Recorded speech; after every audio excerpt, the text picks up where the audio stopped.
Let's talk about this sneaky little financial trap that gets so many of us, the illusion of cash flow.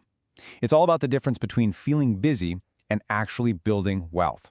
And trust me, once you get this, it can change everything. If you think about your own finances, you probably don't think of yourself as poor, right? I mean, you're getting by, the bills are paid, the lights are on. From the outside, the system seems to be working. And that's the thing. You don't feel poor. You just feel busy. Your salary comes in and whoosh, the bills go right back out. Life just keeps moving. And all that motion creates this powerful sense that you're making progress. But here's the question. Is it real progress or is it just motion?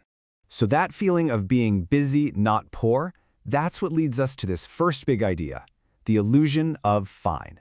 Let's actually break this down with some super simple numbers so you can see exactly what I mean.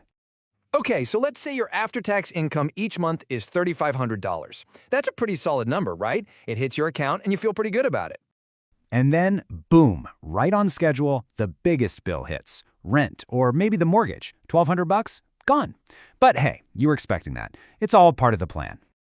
Okay, next up, the car.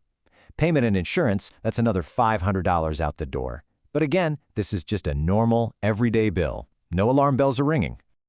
And then, of course, you've got all the other stuff piling on. Student loans, maybe a credit card minimum, all those streaming subscriptions. Let's just say that's another $400. Okay, and here is the most important part. After all of that, you've still got money left over. You're not really struggling to make ends meet. The whole system of money in, money out, it's working. So, it feels fine. And that's exactly where we stop thinking about it. And that right there brings us to the absolute core of this whole thing. Because what we just walked through, that's not wealth. That's just cash flow. And really understanding the difference is the first step to, real financial security. So what is cash flow? Well, think of it as purely operational. It's just about movement. Money comes in, money goes out. As long as there's enough coming in to cover what's going out and the whole system doesn't just, break down, then you've got positive cash flow.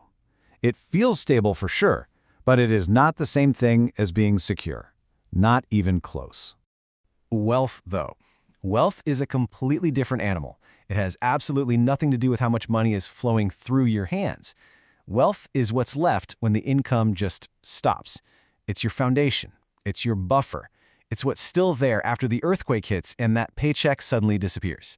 So this all leads to a kind of moment of truth. And to really get it, you kind of have to ask yourself one simple but, pretty uncomfortable question. Now really, take a second and be totally honest with yourself. If your job vanished tomorrow, how long could your life keep going exactly as it is, unchanged? 1 month? 3? 6? For a whole lot of people who feel fine day to day, the real answer is, it's shockingly short. I mean, just look at this example. Someone pulling in $70,000 a year, they look pretty successful on paper, right? But with only $2,000 in savings, their financial resilience is honestly fragile. One bad car repair doesn't just mess up their month. It can literally torpedo their entire future. So if the danger is so obvious, why do so many of us fall for this? Why is this trap so common? It's not because people are bad with money. It's because our own brains are basically wired to find this whole cash flow illusion incredibly convincing. You see, we're kind of wired to see movement and think progress. So when money is constantly flowing in and out of our accounts, we just assume we're getting ahead. And the entire modern financial world, with its monthly payments for everything, is basically designed to reinforce that exact feeling. Just think about how this plays out with a big purchase, like a car, a $40,000 car. That sounds like a huge, intimidating number. It's a big decision. But what about $620 a month? Suddenly, that feels manageable, doable.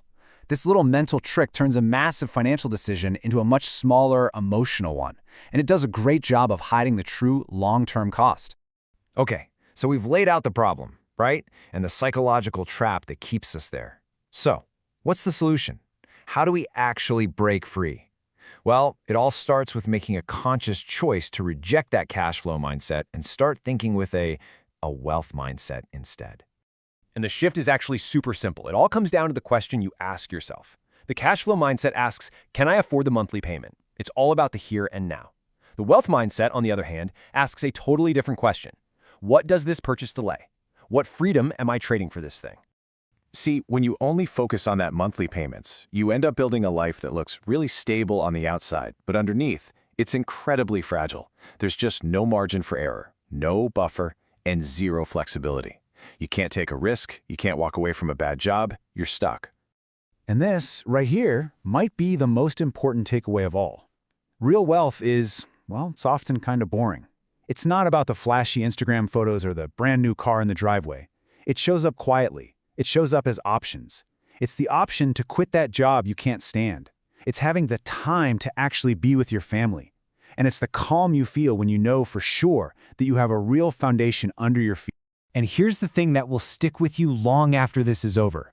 Once you really, truly see the difference between cash flow and wealth, once you get that feeling busy is not the same as building something real, it changes how you look at every single dollar. You just can't unsee it.